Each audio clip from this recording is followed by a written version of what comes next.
Ladies and gentlemen, welcome aboard today's edition of Human Events Daily. Today's top stories powered by Turning Point USA. How I debunked, actually, he debunked his own, Dr. Ibram X. Kendi's entire life's work. We're going to get into it. The story the entire internet is talking about next. All the latest news and information regarding the kickoff of the Kyle Rittenhouse trial. Third, Alec Baldwin faces the press with a really bizarre statement. And then finally, 60 Minutes features a transhumanist on their latest show. All this and more ahead, Human Events Daily.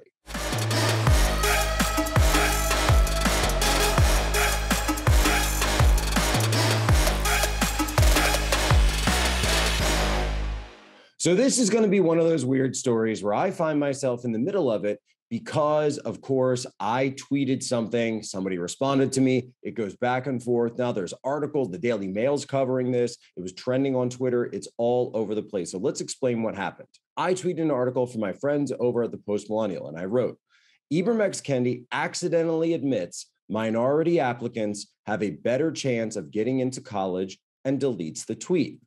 Here's the tweet that he deleted. More than a third of white students is a study out of thehill.com. More than a third of white students lied about their race on college applications. And about half of those applicants lied about being Native American. More than 3/4 of these students who lied about their race were accepted. And then I wrote, he posted this and then deleted it after realizing he just debunked his life's entire work in one tweet. Because of course, Ibram Kendi is the guy who says there's systemic racism against people of color. And yet you see white students saying that they're, of course, claiming to be people of color so they can get into college. Then he says, listen, now the Olympics begin, the mental gymnastics. They lie about what I said. This is Kendi. They lie about what I said to defend the lying of white college applicants. I wasn't defending the lying. I was talking about your work and your theory. Then he goes this. Here is their line of thinking, tortured line of thinking. When white applicants think they have an advantage by lying about being a person of color, then that means they do have an advantage, which then means structural racism doesn't exist. Actually, yes, that is what it means. So as an update, he then blocked me without giving me a chance to respond. He then started melting down on Twitter. Chris Rufo wrote, Ibram Kendi now claiming that Jack Posobiec's tweets making fun of him are violence and that his own tweets battling a ratio are the equivalent of resistance to slavery. Wow. Hilarious meme, by the way, comes up. Grand old memes, Gom, you got to follow this guy. And it's Kendi just going through the notions of explaining how it's slavery for him to debunk his own life's work and then have to go through and defend against us pointing out that he debunked his own life's work. And we got, of course, the hat trick. What does that mean? 3 tweets in a row of his that all got ratioed. And a ratio, of course, means there are more replies than the tweets, retweets to the tweet itself. But since we're talking about his own words, let's repeat Kendi's own words. Let's go to some video. My friends at Myth-Informed MKE pulled this up. Take a look at this video. Is like, and I think I'm understanding it correctly, that like any policy or potential policy that would have a disparate racial impact is a racist policy.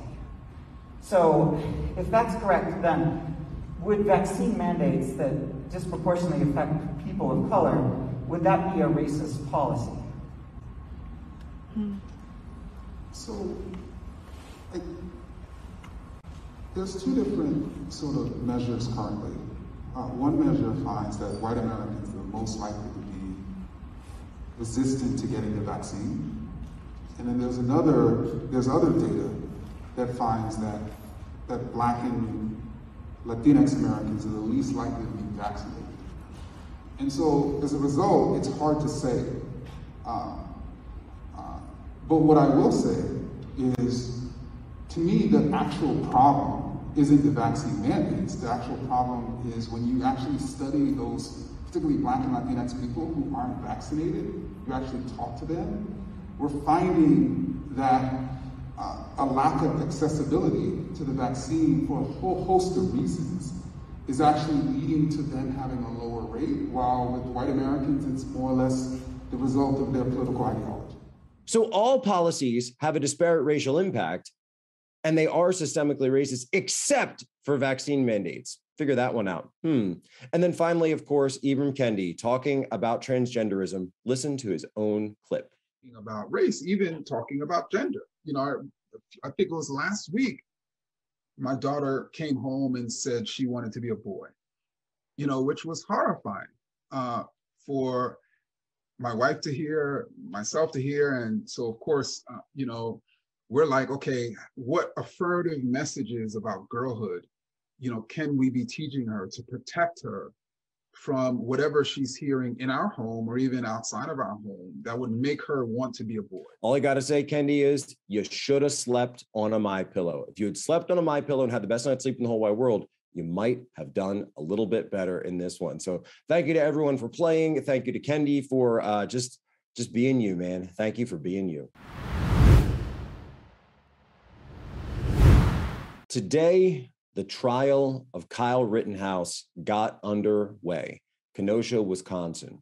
So I want to take everyone back to that day, August of 2020, to remind everybody what was going on in that situation, everything that happened, everything that went down, not just that night, but that entire week, which was leading up to the events of that evening, who Kyle Rittenhouse was, obviously the fact that this trial is going to be one of the biggest ones, not just for Second Amendment proponents, but also this idea of whether or not the law of self-defense, right, is applicable in this situation and whether we have this. It also speaks to, I think, the Kyle Rittenhouse trial, a bigger question of where we are as a society and which forces do we want to support in a society.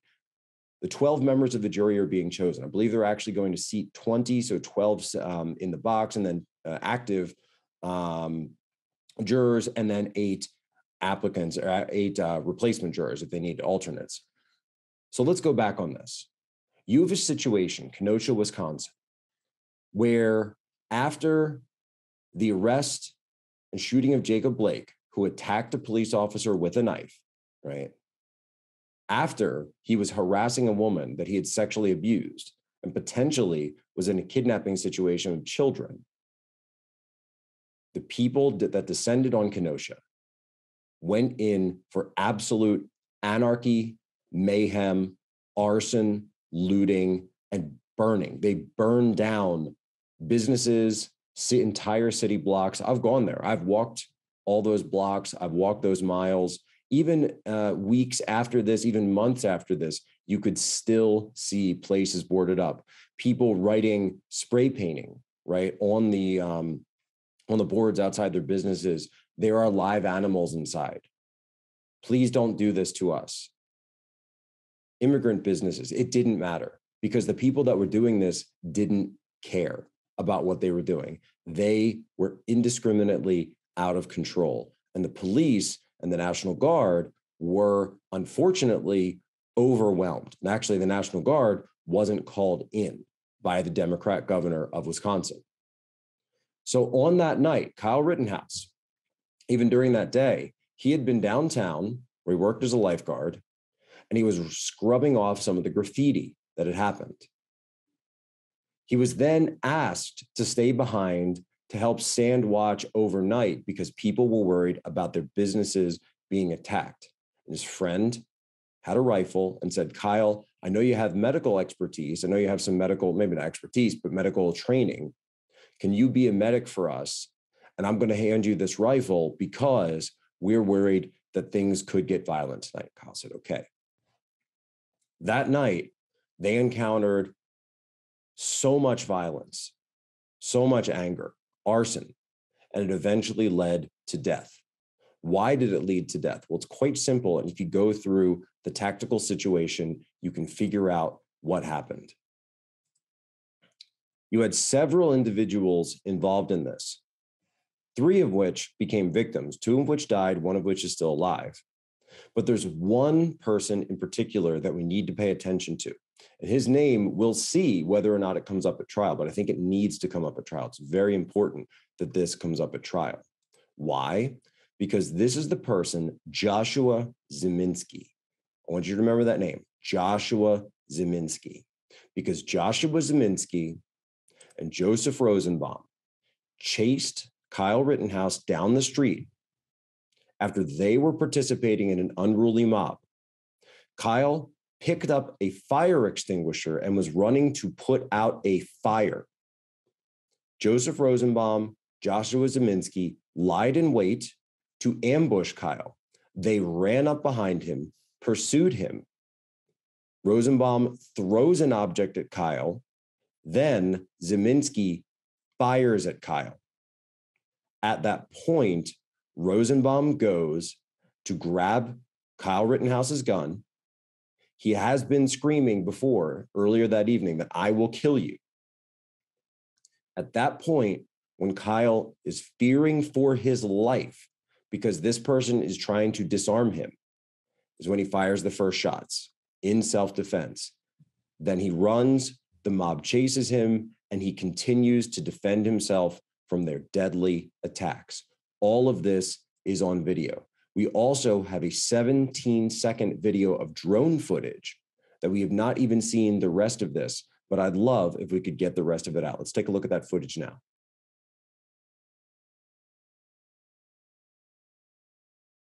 Now, for those of you listening on the podcast version of this, I want to be clear.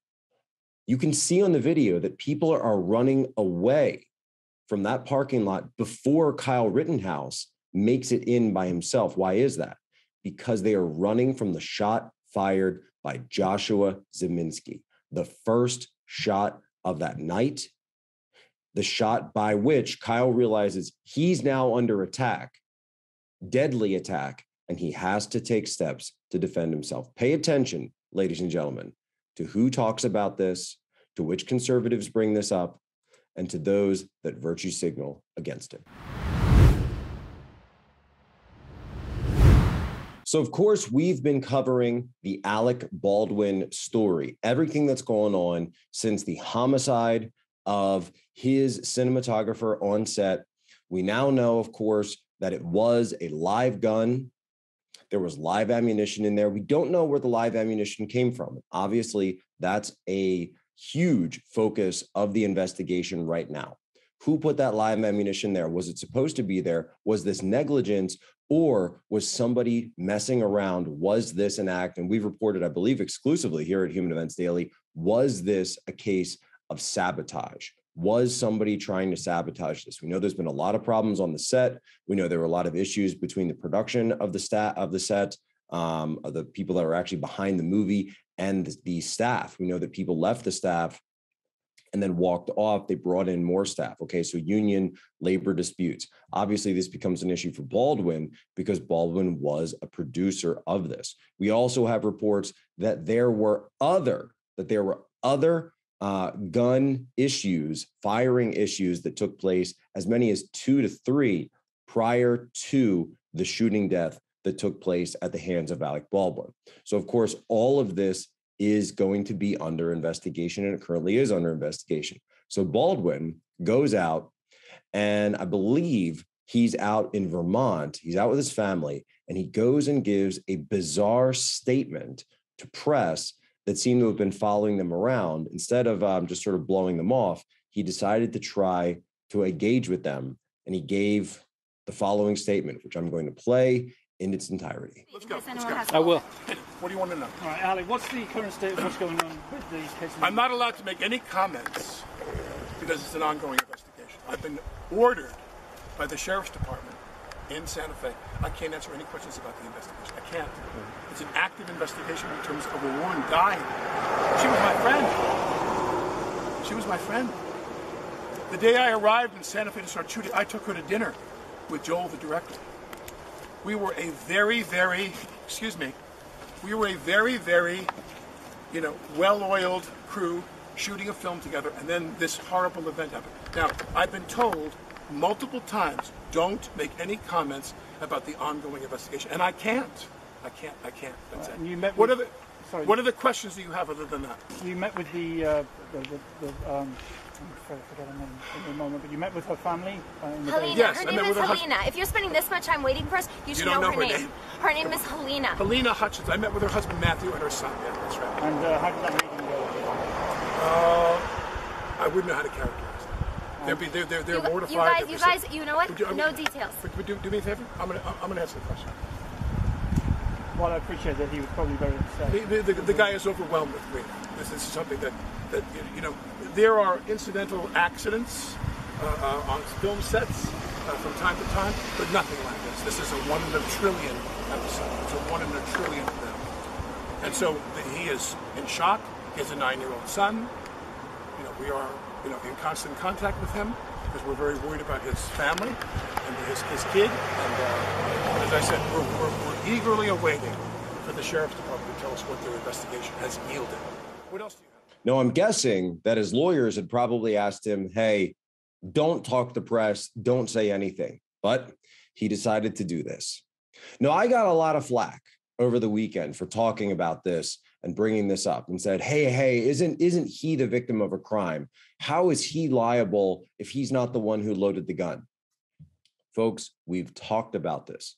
Under New Mexico law, and they were in the state of New Mexico, it does not matter who loaded the gun for the purposes of involuntary manslaughter. I've said before, I don't think this is murder. I don't think this is in any way murder. This is clearly unintentional. Also, he obviously did not intend to harm anyone in any way. So it's not even third-degree murder.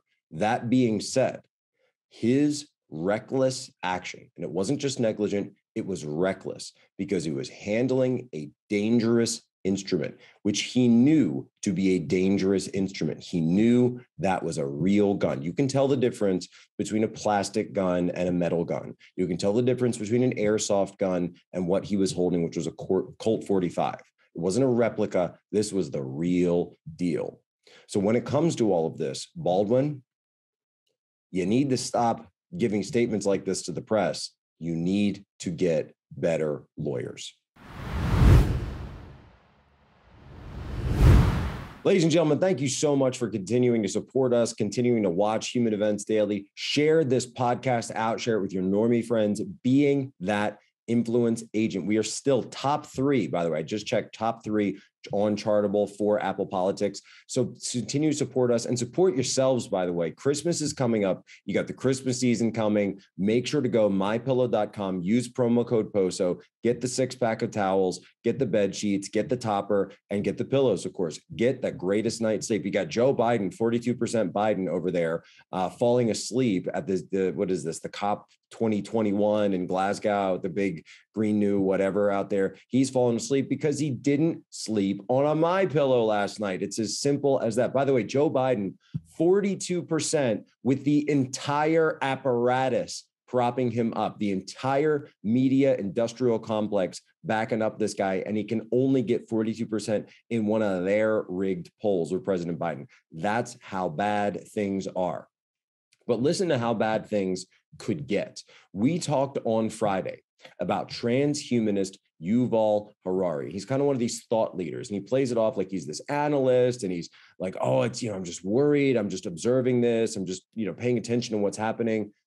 We know what side you're on. You're a World Economic Forum guy. You're a Davos guy. We talked about him on Friday. What happens next? He goes on 60 Minutes with Anderson Cooper just yesterday. You see, ladies and gentlemen, you listen to Human Events Daily, you get tomorrow's news today. So listen to this is the guy who on the last episode we talked about, he was getting into hackable animals. Are humans hackable animals? He had his book, Homo Deus, Human Gods. Listen to what he said to Anderson Cooper on 60 Minutes. You said, we are one of the last generations of Homo sapiens. Within a century or two, Earth will be dominated by entities that are more different from us than we are different from chimpanzees. Yeah.